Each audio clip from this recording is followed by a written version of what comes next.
ഈ വീഡിയോ ഞങ്ങളിവിടെ ഹൈദരാബാദ് വരുന്നതിന് തൊട്ട് മുമ്പായിട്ട് എടുത്തതാണ് കേട്ടോ. ഇന്ന് നമ്മൾ പോകുന്നത് ചോറ്റാനിക്കര അമ്പലത്തിലേക്കാണേ.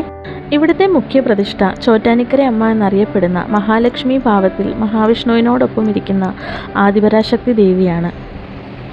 ഈ അമ്പലം ഞങ്ങളുടെ ലൈഫിൽ മറക്കാൻ പറ്റാത്തൊരു ഇൻസിഡൻറ്റ് തന്നിട്ടുണ്ട്. അതെന്താണെന്നല്ലേ, ഞങ്ങൾ കല്യാണം കഴിഞ്ഞിട്ട് ഒരു 1.5 മാസം കഴിഞ്ഞ സമയത്ത് ചോറ്റാനിക്കര അമ്മയെ തൊഴാൻ വേണ്ടിയിട്ട് പോയായിരുന്നു. ഞങ്ങൾ തൊഴുതിറങ്ങിയപ്പോൾ ഒരു കൈനോട്ടക്കാരി അമ്മ ഞങ്ങളുടെ അടുത്തേക്ക് ഓടി വന്നിട്ട് പറഞ്ഞു, മോളെ കൈ നോക്കി ശാസ്ത്രം പറയാമെന്ന് പറഞ്ഞു. അപ്പോൾ ഞങ്ങൾ വേണ്ടാന്ന് പറഞ്ഞു വിട്ടു കേട്ടോ. കാരണം വേറൊന്നുമല്ല, നമുക്കിതിലൊന്നും വലിയ വിശ്വാസം ഉണ്ടായിരുന്നില്ല. എന്നിട്ട് ആ അമ്മ പോകുന്നതിന് മുമ്പ് ഒരു കാര്യം പറഞ്ഞു. അത് വേറൊന്നുമല്ല, നിങ്ങൾ ഈ 15 ദിവസത്തിൻ്റെ ഉള്ളിൽ ഒരു ഹാപ്പി ന്യൂസ് കേൾക്കുമെന്ന് പറഞ്ഞു. ആ വാക്കുകൾ വലിച്ചു എന്ന് തന്നെ വേണേൽ പറയാം. കറക്റ്റ് 10 ദിവസം കഴിഞ്ഞപ്പോൾ ഞാൻ പ്രഗ്നൻ്റ് ആണെന്നുള്ളത് ഞങ്ങൾ അറിഞ്ഞു കേട്ടോ.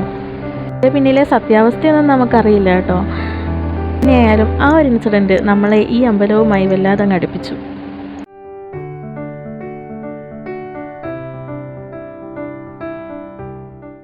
അങ്ങനെ നമ്മൾ ചോറ്റാനിക്കര അമ്പലത്തിലെത്തി.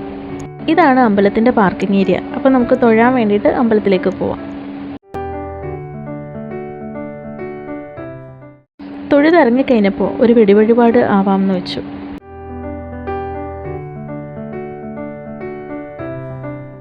അങ്ങനെ ഭംഗിയായി ദേവിയെ കണ്ട് പ്രാർത്ഥിക്കാൻ പറ്റി കേട്ടോ.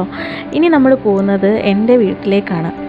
അങ്ങനെ ആ റൂട്ടിലുണ്ടായിരുന്ന ഒരു ശരവണ ഭവനിൽ കയറിയിട്ട് നെയ്റോസ്റ്റൊക്കെ തട്ടി വീട്ടിലേക്ക് യാത്രയായി. അപ്പോൾ ഇന്നത്തെ വീഡിയോ ഇത്രയേ ഉള്ളൂ. Stay tuned for next video. By.